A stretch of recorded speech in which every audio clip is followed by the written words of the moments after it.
Ditolaknya pengajuan red notice untuk tersangka Rizik Sihab, Polda Metro Jaya mengaku tidak ambil pusing. Menurut Kabid Humas Polda Metro Jaya, yang terpenting adalah melengkapi berkas perkara tersangka Rizik Sihab dan P19 untuk tersangka Firza Hussein. Kan kita mengajukan ya kepada Dibukter, yang kemudian ada gelar perkara di sana dengan Wasidik Bareskrim. Ya, tentunya itu setelah gelar perkara nanti dari Dibukter lah yang akan menentukan apakah tindak pidana itu bisa dimintakan notis atau tidak di situ ya. Kita Polda kan menunggu saja dari Polda Metro Jaya. Kalau misalnya tidak bisa ya kita kan ada opsi lain banyak ya. Banyak perlu nanti kita lakukan apa langkah-langkahnya. Yang terpenting bahwa kita adalah menyelesaikan berkas perkara tersangka HRS ini dulu, melengkapi dulu. Kemudian juga melengkapi P19-nya dari berkas tersangka Eva. Ya. Kita ke Polda Metro Jaya, sudah ada koresponden Femi Afriyadi di sana. Femi, selamat siang. Bagaimana ada informasi upaya polisi untuk memulangkan Rizik setelah red notice ditolak Interpol?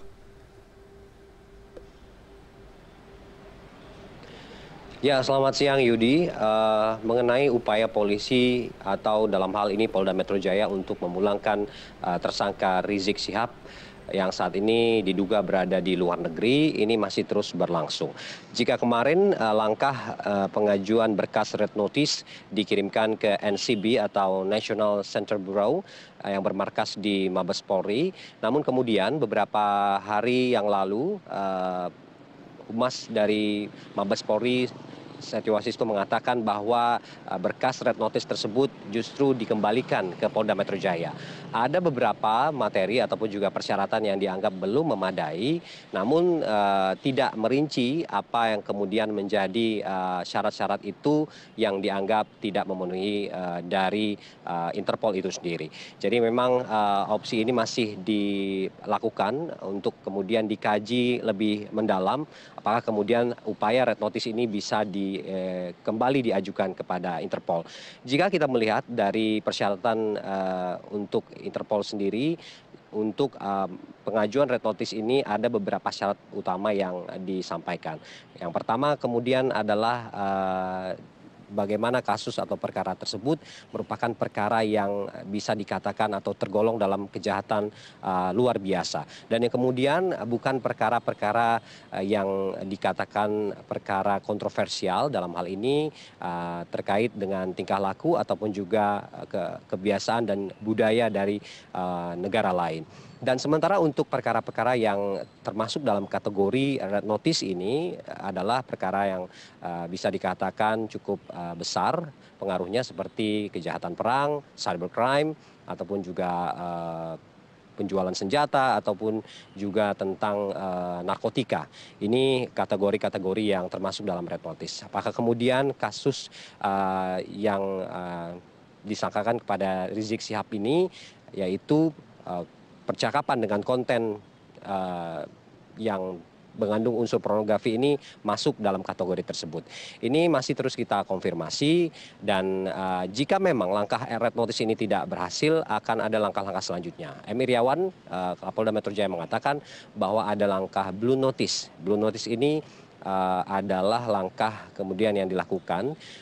Ini merupakan langkah yang terkait dengan penangkapan atau juga pemanggilan tersangka, pemanggilan seseorang yang belum berstatus tersangka. Namun jika blue notice ini diterima, tentu Interpol juga sudah bisa memberitahukan di mana posisi seorang tersebut berada. Dan yang ketiga ada langkah police to police yang nanti juga akan direncanakan dilakukan oleh Polda Metro Jaya. Di mana ini rangkah police to police ini pernah berhasil dilakukan saat kasus Ditjen Pajak Kementerian Keuangan Gayus Tambunan yang waktu itu ditangkap di Singapura. Begitu, Yuda.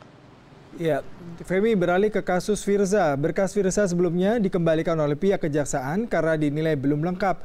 Apa upaya polisi untuk melengkapi berkas tersebut, Femi? Ya, Yuda, tadi saya sempat berbincang dengan Humas Polda Metro Jaya, Argo Yuwono, mengatakan bahwa berkas kasus Firza ini sekarang berada dalam status P19. Artinya berkas ini dikembalikan oleh Kejaksaan ke Polda Metro Jaya untuk ditinjau lebih lanjut karena memang ada beberapa unsur yang dirasa masih kurang. Unsur-unsur tersebut berupa aspek material dan formil. Apakah di dalam unsur aspek material dan formil ini termasuk barang bukti yang belum lengkap ataupun juga ada keterangan saksi yang belum ada, ini tidak dirinci lebih lanjut oleh pihak kejaksaan yang saya konfirmasi. Jadi kita masih menunggu bagaimana kemudian langkah polisi untuk bisa membuat kasus ini menjadi terang benderang dan pihak-pihak yang disangkakan bisa menjalani proses hukum secara benar begitu. Namun untuk P19 ini prosesnya akan memakan waktu 2 pekan, tapi tidak menutup kemungkinan jika ada toleransi waktu tertentu melihat kondisi dan situasi serta dinamika yang terjadi dalam penanggulangan kasus ini oleh Polda Metro Jaya secara khusus. Begitu Yuda. Baik, terima kasih Femi Afriyadi untuk informasi Anda.